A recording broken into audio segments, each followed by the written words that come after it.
2 Samuel, chapter 20. A troublemaker from the tribe of Benjamin was there.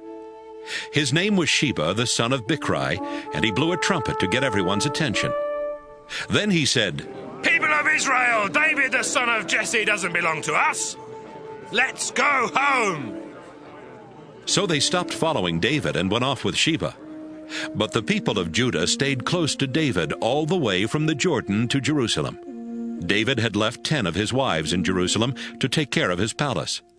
But when he came back, he had them taken to another house, and he placed soldiers there to guard them. He gave them whatever they needed, but he never slept with any of them again. They had to live there for the rest of their lives as if they were widows. David said to Amasa, 3 days from now, I want you and all of Judah's army to be here. Amasa started bringing the army together, but it was taking him more than 3 days. So David said to Abishai, Sheba will hurt us more than Absalom ever did. Take my best soldiers and go after him. We don't want him to take over any walled cities and get away from us. Abishai left Jerusalem to try and capture Sheba.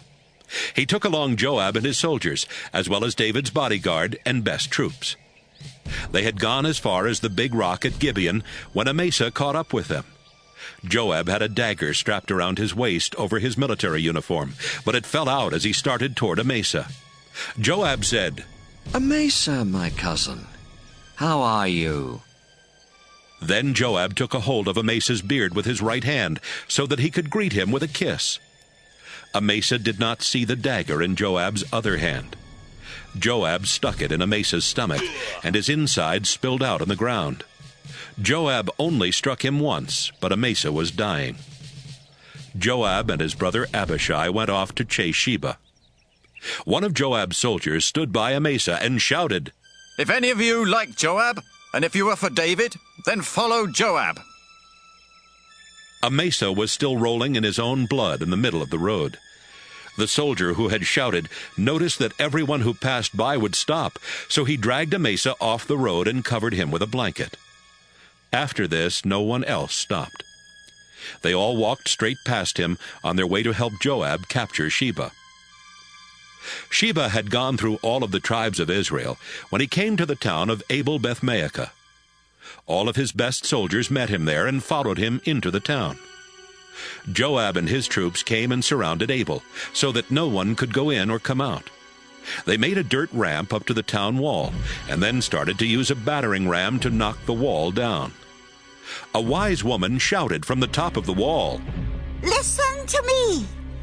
Listen to me! I have to talk to Joab. Tell him to come here. When he came, the woman said, Are you Joab? Yes, I am, he answered. She said, Please listen to what I have to say. All right, he said. I'll listen. She said, Long ago, people used to say, if you want good advice, go to the town of Abel to get it. The answers they got here were all that was needed to settle any problem. We are Israelites, and we want peace. You can trust us. Why are you trying to destroy a town that's like a mother in Israel? Why do you want to wipe out the Lord's people? Joab answered, No, I'm not trying to wipe you out or destroy your town. That's not it at all. There's a man in your town from the hill country of Ephraim. His name is Sheba, and he is the leader of a rebellion against King David. Turn him over to me, and we will leave your town alone. The woman told Joab, We will throw his head over the wall. She went to the people of the town and talked them into doing it. They cut off Sheba's head and threw it to Joab. Joab blew a signal on his trumpet, and the soldiers returned to their homes. Joab went back to David in Jerusalem. Joab was the commander of Israel's entire army. Benaiah, the son of Jehoiada, was in command of David's bodyguard. Adoram was in charge of the slave labor force. Jehoshaphat, the son of Ahilud, kept government records. Sheba was the secretary. Zadok and Abiathar were the priests. Ira from Jair was David's priest.